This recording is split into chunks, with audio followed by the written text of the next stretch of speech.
Depuis octobre 2025, un cessez-le-feu est officiellement déclaré dans la bande de Gaza. Sur le terrain, les bombardements continuent, les échanges de tirs aussi, alors que l'aide humanitaire reste extrêmement limitée et que les lignes de démarcation se déplacent constamment.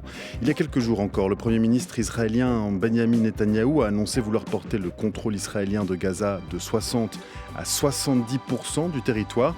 En face, le Hamas est très affaibli, présenté comme l'un des derniers architectes de l'attaque du 7 octobre. Le chef des brigades Al-Qassam, Ezdin Al-Haddad, a été assassiné le 15 mai dernier.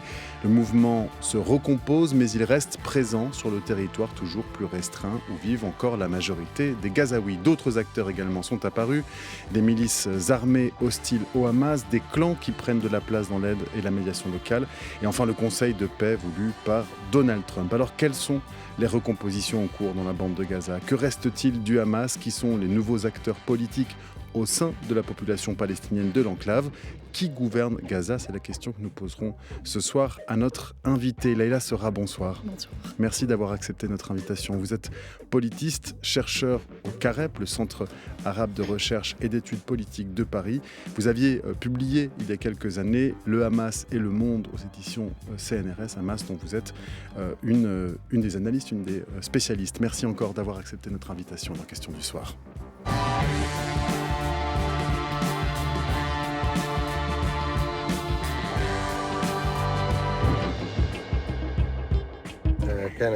Il était dangereux de retourner chez nous après le cessez-le-feu, car notre maison se trouve au-delà de la ligne jaune. Mais maintenant, j'aimerais pouvoir retourner à Betlaïa.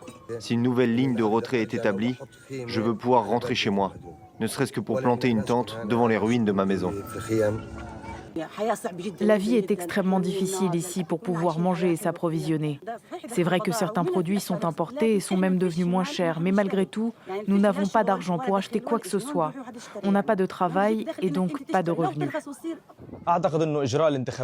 Je crois que la tenue d'élections dans la région centrale, après la fin de la guerre dans la bande de Gaza, donne un nouvel espoir à toute une génération qui n'a pas participé à un processus électoral démocratique depuis 20 ans. La situation sécuritaire et l'ampleur des destructions dans de nombreux quartiers rendent impossible l'organisation des élections. Nous avons donc opté pour Deir el-Balah car elle a subi le moins de dégâts, ce qui permet un processus électoral nettement plus fluide. Voilà quelques témoignages à la fois sur la difficulté pour les Gazaouis de se déplacer au sein de la bande de Gaza et également sur ces élections. On va y revenir dans l'émission qui ont eu lieu il y a un mois à Deir el-Balah. Leïla Serra, quelle est la situation depuis octobre 2025 à Gaza, depuis ce cessez-le-feu et ce cessez-le-feu, pardonnez-moi, et ce plan Trump pour la paix à Gaza?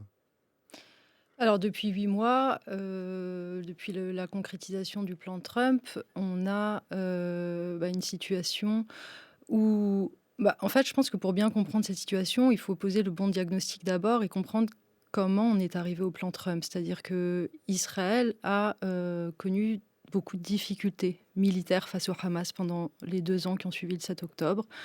Et Israël n'est pas parvenu à réaliser ses objectifs de guerre, au premier rang desquels le démembrement du Hamas. Et donc, parce qu'Israël a échoué à réaliser cet objectif militairement, Israël va essayer de l'obtenir sur le plan des dites négociations. Donc c'est ça le plan Trump, en fait. C'est une manière d'essayer de rejouer ce qu'Israël a échoué à réaliser militairement sur le plan diplomatique. Donc le plan Trump, c'est tout simplement, on peut le résumer comme une forme de continuation de la guerre par d'autres moyens. Et c'est aussi, et je pense que c'est très important de le souligner, une mise sous tutelle internationale de la bande de Gaza, puisqu'on retire aux Palestiniens le contrôle sur leur propre gouvernement. Tout simplement, on présente les Palestiniens dans le plan Trump comme incapables de se gouverner par eux-mêmes, avec la mobilisation encore de cette vieille rhétorique, je dirais, de la période des mandats. Et aussi, ce qui est important de souligner, je pense, avec ce plan Trump, c'est la manière dont il a été validé par l'ONU, puisque le Conseil de sécurité a entériné ce plan. Et on voit bien d'une certaine manière que l'ONU continue d'accompagner en fait un plan impérialiste, en l'occurrence américain, contre la Palestine. Est-ce que le Conseil pour la paix est effectif aujourd'hui? Est-ce qu'il fonctionne? Est-ce qu'il y a des prises de décision, des rencontres, des plans qui sont annoncés concrètement? Non, le Conseil de paix ne fonctionne pas et c'est un échec flagrant. Il y a même des difficultés de trouver des financements.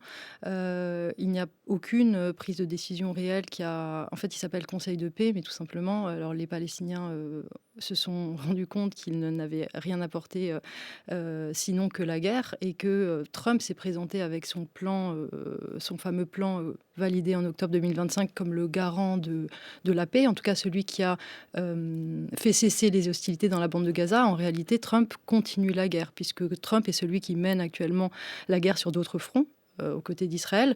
Et donc, ce que le plan Trump nous dit, c'est que c'est un plan de perpétuation du conflit. Il est clair que c'est tout sauf la paix. Je le disais en introduction, il y a quelques jours, le Premier ministre israélien Benjamin Netanyahou a annoncé vouloir porter le contrôle militaire de l'armée israélienne de Gaza de 60 à 70% du territoire. Quel est aujourd'hui l'intérêt israélien d'étendre son contrôle sur la bande de Gaza? Est-ce que c'est un enjeu sécuritaire d'abord? Est-ce que c'est un enjeu politique?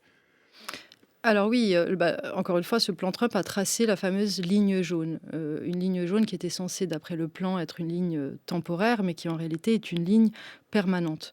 Ce passage du temporaire au permanent, c'est quand même quelque chose de constant dans l'histoire politique d'Israël, qu'il a appliqué pour coloniser la Cisjordanie, le Liban, et qu'il a d'ailleurs fait de tout temps dans la bande de Gaza, puisqu'il y avait déjà une ligne jaune en 1949, au moment de l'armistice. C'est une ligne jaune qui était devenue très vite une zone tampon, et une zone tampon qui avait permis à Israël de capturer, on va dire, 200 km² de plus de la bande de Gaza.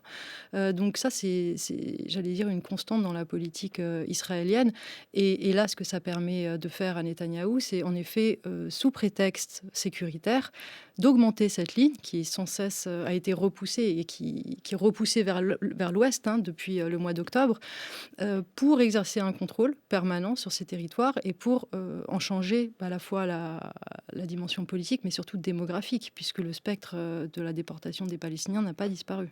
Leila Serra, à quoi ressemble Gaza aujourd'hui? On a parlé lorsque le conflit était encore ouvert et qu'on parlait beaucoup de Gaza, on parlait de 80% du territoire détruit par les bombardements et les bulldozers. Est-ce qu'il y a un début de reconstruction en cours par la population gazaoui, par des entités politiques? Est-ce que Gaza est arrêté dans le temps de cette destruction militaire? Oui, il n'y a absolument pas de reconstruction en cours, puisque la reconstruction est censée arriver avec l'étape 2. Donc on est toujours dans ces discussions pour passer de l'étape 1 à l'étape 2. L'étape 1 étant... alors il y a un flou évidemment autour de cette étape 1 qui permet à Israël de dire moi je veux imposer la démilitarisation du Hamas avant de passer à l'étape 2, alors même que Israël est censé elle-même respecter l'étape 1, c'est-à-dire laisser entrer l'aide humanitaire et surtout se retirer ses troupes et surtout, et on n'en a pas parlé, laisser le gouvernement technocratique qui a été nommé par le fameux Conseil de paix, qui est composé de Gazaouis, qui n'a toujours pas eu le droit d'entrer dans la bande de Gaza. Donc ce sont ces discussions autour de l'étape 2 qui sont actuellement en cours, et des discussions qui devraient pas du tout nous conduire à penser qu'Israël négocie. C'est-à-dire, je m'explique... on parle de négociation, mais en réalité, la négociation n'existe pas. Donc, celui qui continue de parler de négociation en croyant qu'on a vraiment affaire à des discussions d'une partie à l'autre avec des tergiversations sur tel et tel point ne comprend pas, en fait, ce qui se passe et passe complètement à côté du sujet. Israël ne négocie pas, et la question qu'il faut se poser, c'est plutôt pourquoi Israël continue de mener un simulacre de négociation, d'organiser sans cesse des pourparlers incessants qui ne se sont jamais arrêtés. À quoi ça sert, en fait? Quelle est la finalité de ces discussions? Alors, la première des choses, c'est effectivement d'exercer une pression sur le Hamas. Israël va se servir du temps de la négociation pour assassiner les leaders du Hamas et exercer une pression sur eux pour qu'ils cèdent. Donc, encore une fois, c'est la continuation de la guerre par d'autres moyens. Est-ce que le conflit est encore ouvert est-ce que le Hamas aujourd'hui a encore la possibilité de feu mener des opérations contre l'armée israélienne dans Gaza. Alors le Hamas se dit respecter le cessez-le-feu malgré les violations israéliennes et donc non, n'ouvre pas le feu. D'ailleurs, militairement, je ne sais pas s'il en aurait les capacités. En tout cas, ce qu'on peut dire pour sûr, c'est que d'un point de vue militaire, le leadership du Hamas est beaucoup plus performant sur le terrain à Gaza. Il l'a été, en tout cas, il l'a prouvé, que dans les négociations, qui sont un autre volet de la guerre. C'est-à-dire que les négociations permettent aux Israéliens d'identifier des têtes, de prendre le temps de la négociation pour essayer d'essayer de comprendre comment le Hamas est en train de se réorganiser. Se débarrasser du leadership et des successeurs. Donc c'est ça qui se passe dans le temps de la négociation. Et le Hamas est beaucoup moins fort, j'allais dire, sur ce volet-là qu'il ne l'était dans le volet directement militaire, où il a porté des coups sévères à Israël. Qu'est-ce que ce redécoupage de la bande de Gaza avec cette ligne jaune qui bouge, on l'a compris, en fonction des avancées de l'armée israélienne, qu'est-ce que ce redécoupage change dans le pouvoir réel du Hamas à Gaza? Est-ce que le mouvement islamiste a encore une capacité de gestion politique du territoire? Il recule tout simplement. Donc là, comme vous le disiez dans l'introduction, le Hamas n'a plus que 36% de la bande de Gaza sous son contrôle. Mais ces 36%, il les contrôle réellement? Oui, Est-ce oui, que bien vraiment sûr, il les effectue une police, une justice, un fonctionnement normal, avec tous les guillemets que ce normal qui s'impose? Mais est-ce que le Hamas a la capacité encore aujourd'hui de tenir Non, 36% le du Hamas a territoire? été... non, on est dans un contexte, là si on parle de la gouvernance de la bande de Gaza, on est dans un double contexte où à la fois le gouvernement technocratique n'a pas le droit d'entrer dans la bande de Gaza, donc un premier vide institutionnel, un deuxième vide institutionnel qui est lié tout simplement à l'effondrement du gouvernement de l'administration qui était contrôlé par le Hamas.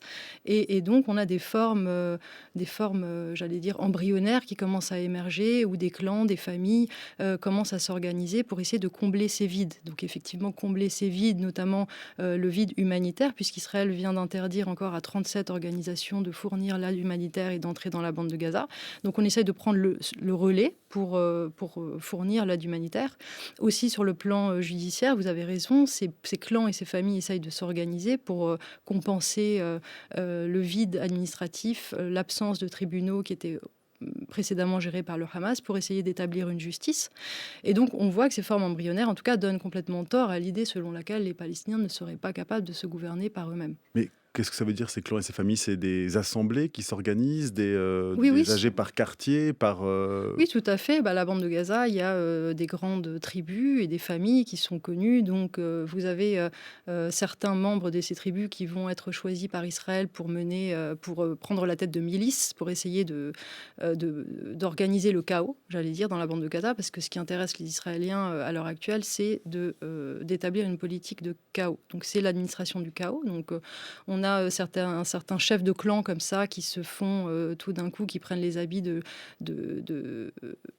j'allais dire, personnalité à la tête d'un clan que l'on nomme le clan de la lutte contre le terrorisme, qui va en fait tuer systématiquement, comme on l'a vu à Khan Younes récemment, organiser le meurtre, le pillage des convois humanitaires. Donc c'est ces tribus qui peuvent à la fois servir à Israël dans cet intérêt-là, ce qui ne fonctionne pas, puisqu'on a vu que la population de Gaza les dénigrait le plus souvent. Donc ces milices peinent à séduire les Gazaouis, si je puis dire. Il faut distinguer les clans et les familles d'un côté des milices de l'autre, ou est-ce que ça se mélange, ces milices armées que vous décrivez qui sèment le chaos? Non, ça n'a rien à voir. Oui. Non, bien sûr, ça n'a rien à voir. Les clans et les tribus dont on parlait, qui servent là actuellement, qui s'organisent pour essayer de combler ces vides institutionnels, ce sont les grandes familles. Mais dans ces grandes familles, effectivement, ce sont des familles larges. Ce ne sont pas des familles nucléaires, ce sont des tribus.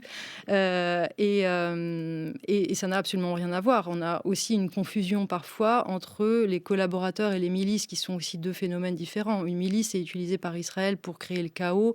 Elle est rétribuée avec de l'argent, de la nourriture, dans un contexte où les Gazaouis n'ont plus rien et qu'il y a une famine qui est en train de revenir à Gaza, qui sont payés au lance-pierre et protégés par Israël. Les collaborateurs, c'est encore autre chose. Les collaborateurs, ce sont des individus individus palestiniens qui sont choisis par les Israéliens à travers des politiques souvent de chantage pour donner des informations aux Israéliens et permettre d'identifier les têtes de la résistance. Est-ce que ces milices armées que vous décrivez affaiblissent le Hamas dans sa position politique? Est-ce que ça sape la capacité de contrôle du Hamas? Au contraire, sont-elles des alliés involontaires du Hamas comme garant d'un ordre, d'une stabilité ou peut-être d'une tradition politique désormais dans la bande de Gaza?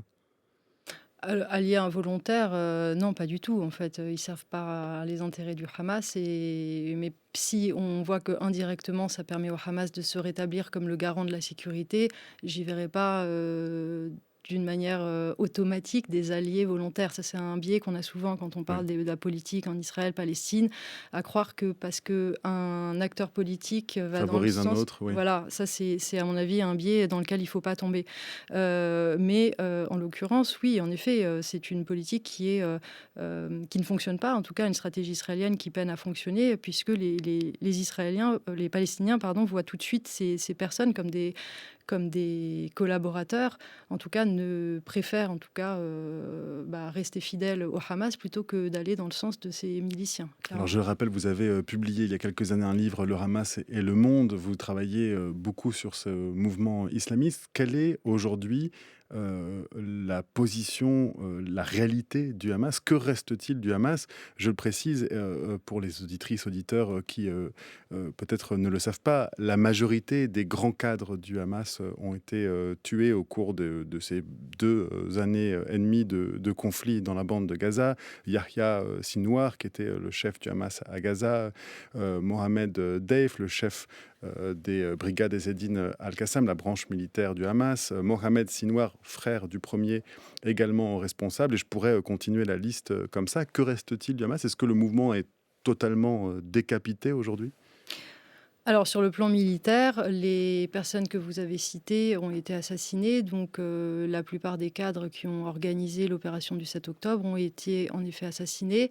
C'est ce qu'a déclaré Benyamin Netanyahou. Il n'y a plus d'organisateur du 7 octobre qui soit encore en vie. Il a dit ça après Oui, c'est toute une... la mort justement de Ezzedine Al-Haddad le 15 mai dernier. Oui, c'est toute une génération qui a organisé le 7 octobre, qui a en effet disparu. Davantage, c'est ce qu'on appelle le Majlis Askari, c'est-à-dire l'assemblée militaire des brigades Al-Qassam, qui s'est vue entièrement décimée, avec pour l'heure des considérations qui sont d'ordre de renouvellement, tout simplement, de ces cadres, avec le deuxième cercle qui va automatiquement passer à la tête du premier cercle et devenir cette nouvelle assemblée militaire des brigades Al-Qassam. Que le premier cercle aujourd'hui qui a été tué, annihilé, il reste une réserve de cadres dirigeants au sein de la bande de Gaza? Tout à fait. Et la question qui se pose, c'est en effet le passage à la clandestinité, puisque probablement que le Hamas ne va pas se risquer à nommer officiellement les successeurs, puisqu'on voit bien qu'ils sont systématiquement assassinés. Ça, c'est la première chose. Après, d'un point de vue politique, on a aussi des élections en cours pour la nomination du successeur de Yahya Sinwar à la tête du bureau politique. Des élections qui avaient commencé il y a déjà quelques mois et qui ont eu beaucoup de retard. Des élections internes au Hamas. Internes, oui, pour la direction de son bureau politique cette fois. Donc un bureau politique qui est dispersé géographiquement avec des membres qui résident à Gaza, d'autres à l'extérieur des territoires palestiniens occupés, d'autres encore qui représentent le Hamas dans les prisons. Enfin, c'est un leadership qui est éclaté d'un point de vue géographique. Et ces élections devaient donc se tenir... les résultats devaient être proclamés en février dernier. Puis il y a eu la guerre contre l'Iran. Une difficulté aussi à choisir le successeur. Avec les candidatures assez serrées entre Khaled Meshal, qui a déjà dirigé le Hamas entre 1996 et 2017, et Khalil Haya, qui est un proche de Yahya Sinwar et qui est également un candidat pressenti, avec des lignes politiques qui sont clairement assez différentes. Khaled Meshal est considéré comme proche des frères musulmans, proche de la Turquie, Khalil Haya plutôt proche de l'Iran, mais je dois dire que ces divergences politiques, elles sont souvent comprises comme des divergences qui reflètent des clivages géographiques entre un leadership de l'extérieur qui serait modéré et un leadership de Gaza qui serait radical. Khalil Al-Khaya étant à l'extérieur. Originaire de Gaza, mais aujourd'hui à l'extérieur. C'est-à-dire qu'il a quitté la bande de Gaza en 2023, juste avant l'opération déluge d'Al-Aqsa, et qui réside maintenant au Qatar.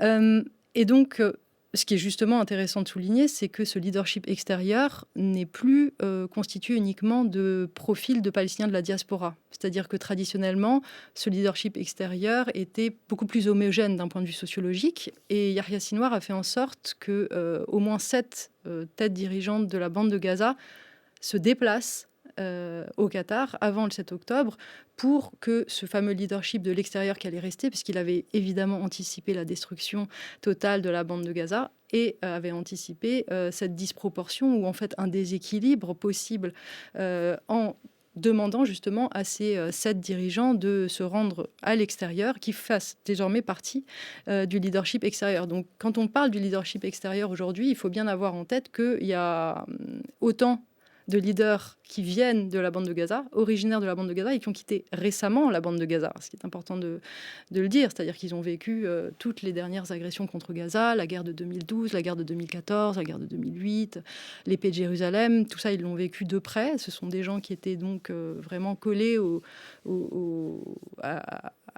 terrain, je veux dire, de Gazaoui jusqu'à très récemment, et qui sont aujourd'hui le visage du leadership extérieur. Est-ce que cette recomposition de génération, la recomposition également du leadership extérieur du Hamas a des conséquences sur l'aspect doctrinal? Est-ce qu'il y a, depuis le 23 octobre, un changement de doctrine, des glissements idéologiques du Hamas?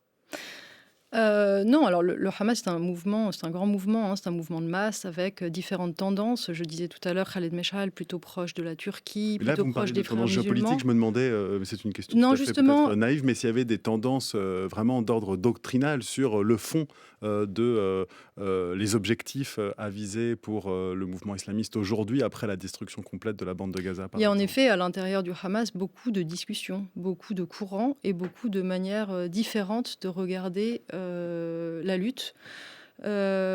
Avec effectivement certains leaders qui vont considérer que alors la résistance armée c'est bien, mais c'est peut-être pas le moment exact, c'est peut-être pas comme ça qu'il fallait le faire. D'autres qui considèrent au contraire que le 7 octobre c'était le moment approprié pour lancer une telle attaque, puisque dans la région on vivait une forme de polarisation accélérée avec un projet messianiste de la part des Israéliens, de la droite israélienne qui était en cours, avec une annexion totale de la Cisjordanie, avec des incursions répétées sur la mosquée d'Al-Aqsa. Donc tout un contexte qui explique pourquoi certains dirigeants du Hamas ont considéré que non, c'était effectivement le bon moment. D'autres qui disent ah non, c'est pas exactement comme ça qu'il fallait le faire. On a aussi d'autres moyens de résistance. On a la résistance dite pacifique avec les mobilisations populaires. On a d'autres formes de résistance qu'il faut aussi prioriser. Donc c'est un mouvement qui a encore... C'est des discussions Ouais. effectivement en cours. C'est des discussions qui sont très prégnantes à l'intérieur du mouvement. Est-ce que c'est un mouvement qui a encore la possibilité de créer un assentiment populaire, des mouvements populaires au-delà des membres du mouvement lui-même? Est-ce que la population gazaoui consentirait aujourd'hui à manifester ou en tout cas à prendre part à des mobilisations sociales et politiques en faveur du Hamas après ce qu'il s'est passé depuis le 7 octobre 2023? Alors, les derniers sondages donnent à voir des résultats très différenciés entre la Cisjordanie et la bande de Gaza, où on a une popularité du Hamas forte en Cisjordanie, mais qui a considérablement baissé dans la bande de Gaza. Ce qui s'explique évidemment par la situation humanitaire que connaissent les Gazaouis actuellement à Gaza, avec des critiques très acerbes contre le Hamas, des critiques qui portent essentiellement sur les conditions de vie des Gazaouis. Donc on attribue au Hamas la responsabilité de ces conditions de vie, mais jamais la responsabilité des morts palestiniens, qui est des assassinats des Palestiniens, et la responsabilité est toujours attribuée à Israël, à la communauté internationale et aux pays arabes, mais jamais au Hamas. Après, sur le soutien de la population au Hamas, on a vu que ce soutien était très fort durant les 2 années de génocide. ce soutien était très fort. Alors c'est quelque chose qui est compliqué peut-être à comprendre quand on n'est pas familier de la situation politique de la Palestine. Mais elle s'explique par plusieurs raisons. Alors d'abord, stratégiquement, les Israéliens ont complètement échoué à séparer le Hamas de la population parce que d'abord, ils ont tué non seulement les leaders du Hamas, les cadres, mais surtout leurs familles et leurs enfants. Et en faisant ça, ils ont rapproché la population de son leadership parce que tout simplement que la population prenait conscience du fait que c'était en fait les Gazaouis, le Hamas vivait exactement la même situation qu'eux et n'était pas, comme le voulait la propagande israélienne, caché dans les tunnels, à l'abri des bombes. Une dernière question, malheureusement très rapide, je le disais en début d'émission, il y a eu un vote municipal qui s'est tenu, organisé par l'autorité palestinienne à Deir el-Balah, dans le centre de la bande de Gaza. Qu'est-ce qu'on dit les votes après ce vote municipal? Est-ce que l'autorité palestinienne a un rôle à jouer, une place à prendre politique dans la bande de Gaza? Malheureusement, si vous pouvez me répondre en 30 secondes. En 30 secondes, non, mais pour faire le lien peut-être avec l'organisation sociale par le bas dont on a parlé en début d'émission, c'est de peut-être dire que ces élections municipales ont montré, en tout cas ceux qui ont gagné ces élections étaient des gens qui étaient soutenus par ces clans et ces familles, ce qui montre tout simplement que ces clans et ces familles sont en train de gagner en légitimité certainement. Merci beaucoup Leïla Serra, je le rappelle, vous êtes politiste, chercheuse au CAREP, le Centre arabe de recherche et d'études politiques de Paris. Merci également à toute l'équipe, Bruno Barada, Rodi Eken, Bertie Bourdon, à la réalisation Vincent Thévenet, à la coordination Édouard Rubinstein. Restez à l'écoute, tout de suite c'est à vos nus.